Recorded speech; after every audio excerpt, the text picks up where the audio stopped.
मध्य प्रदेश विधानसभा चुनाव, शिवराज सिंह चौहान और बीजेपी में बढ़ी टेंशन। क्या बीजेपी के लिए इस चुनाव में सिंधिया परेशानी बन रहे हैं? चंबल इलाके में सिंधिया की ताकत क्यों खत्म हो गई और अब बीजेपी खुद सिंधिया को लेकर टेंशन में क्यों है?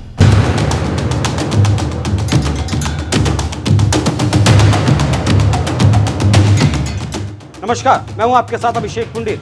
मध्य प्रदेश में विधानसभा चुनाव जैसे जैसे नजदीक आ रहे हैं, बीजेपी के माथे पर अब पसीना आने लगा है, क्योंकि हर सर्वे में बीजेपी को हारने की भविष्यवाणी की गई है। ऐसे में बीजेपी के अंदर भी एक आंतरिक कलह अब तेज हो चली है, और क्या है वो कलह, इस रिपोर्ट में देखिए।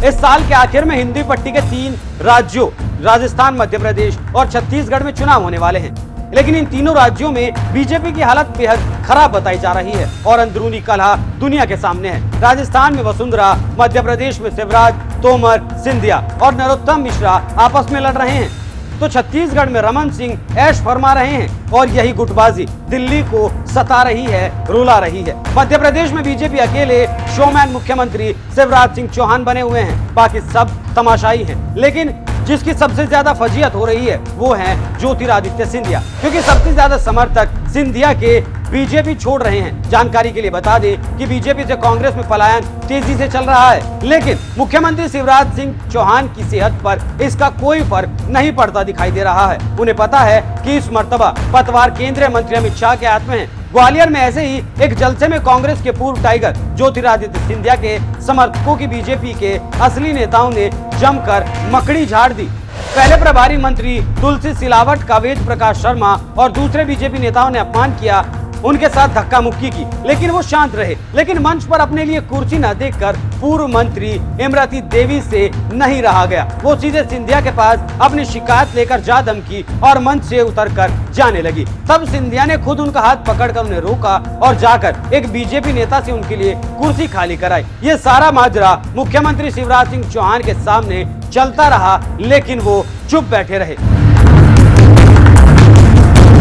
मध्य प्रदेश को जानने वालों की माने तो ना तो सिंधिया को शिवराज पसंद हैं और ना ही तोमर नरोत्तम मिश्रा को शिवराज और सिंधिया। ऐसे में आप समझ सकते हैं कि बीजेपी के कितने नेता हैं जो एक दूसरे की जड़ काट रहे हैं, जैसे कैलाश विजयवर्गीय, नरोत्तम मिश्रा, बीडी शर्मा, ज्योतिरादित्य सिंधिया। शिवराज सिंह चौहान का अपना अपना अलग गोल है और हर गोल दूसरे गोल को साफ कर देना चाहता है। ऐसे में इस बार चुनाव में जिस गोल की सबसे ज्यादा फजीयत हो रही है वो है ज्योतिरादित्य सिंधिया। जानकारों का कहना है कि सिंधिया और उनके समर्थकों के साथ बीजेपी के मूल कार्यकर्ताओं में आक्रोश है। सिंधिया को लगता है जैसे तैसे बीजेपी में अपनी लाज बचाने में लगे हुए हैं, वो अपने समर्थकों के सम्मान की रक्षा करने में अपने आप को असमर्थ महसूस करने लगे हैं। आपको जानकारी देते चलें कि सिंधिया इसी असहजता की वजह से 3 साल पहले कांग्रेस छोड़ बीजेपी में शामिल हुए थे। उस समय कांग्रेस पर आरोप लगाते हुए सिंधिया ने कहा था कि टाइगर अभी जिंदा है, लेकिन अब लगने लगा है कि उनके भीतर का टाइगर अब नाराज है, त्रस्त है और फड़फड़ा रहा है। सिंधिया ने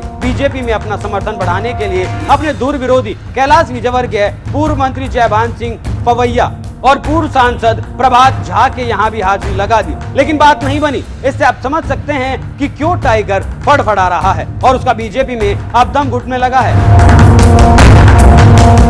आपको जानकारी होगी कि प्रदेश में 3 साल पहले बीजेपी की सरकार बनवाने वाले केंद्रीय मंत्री ज्योतिरादित्य सिंधिया को बीजेपी के स्थानीय नेता पहले ही दिन से अपना नेता मानने के लिए राजी नहीं है, जिसका नतीजा आपके सामने है।